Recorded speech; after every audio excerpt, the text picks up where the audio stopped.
I have something I want to talk about today, and I've been trying to figure out how to get a content series going because I feel the need to express myself and have loved and drew inspiration from people who talk about what they care about. I technically promised myself that I wouldn't do a face cam. I'm kind of self-conscious about my face, and I'm kind of self-conscious about my voice. Well, definitely self-conscious about my voice. I'm going to make this in this style, in this way, because I feel this portrays a type of authenticity and personalization that is needed for certain expressions.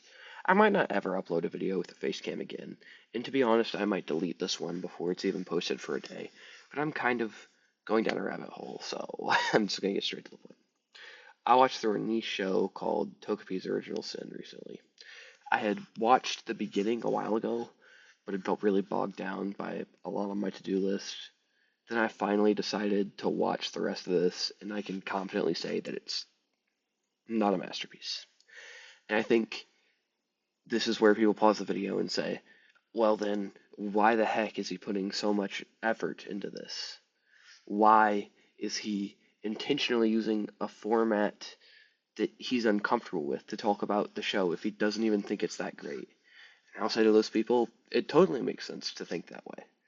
I had seen a video essay on this show, and it had intrigued me, not because of the concepts, but because of the purpose. It talks about how kindness and communication are the reason for living. And a lot of people that had been impacted by this message may have just left it at that and moved on. But I wanted to see what this was all about, so I started watching the show. I was expecting an impactful, wholesome message weaved through a painful and unforgiving atmosphere.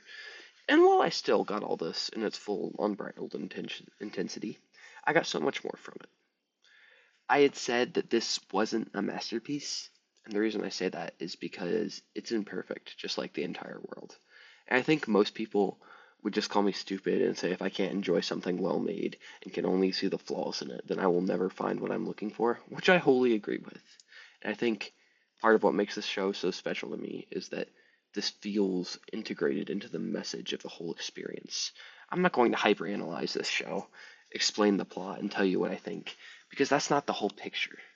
And this is why the show meant so much more to me than the messaging I had heard about it. The imperfection of this world are intentional and something that leads to make this message stronger.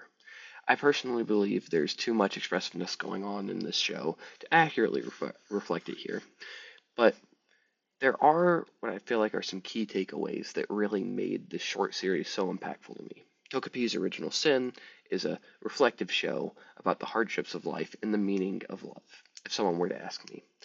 It folds together this wholesome message and traumatic, imperfect world in a way that creates an environment that doesn't demean others' dark experiences, but still says something positive about it.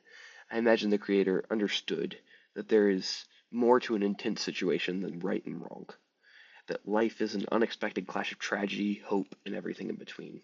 If there was a message to take away, I think the author wants me to know that kindness is against human nature. But for a better world and to create the world that we want to live in, we need to learn to be kind and communicate in an unusual, unorthodox way. I mean, throughout the entire series, the prevalent character uh, was like one of the top prevalent characters was sent from literal happy land to bring happiness to the world. But he doesn't realize the harsh reality of what people live in, or his own ability to stop the tragic events unfolding before him. Throughout the show, there are tons of ups and downs, but I always found myself noticing the influence of this character, this one character that was supposed to be pure.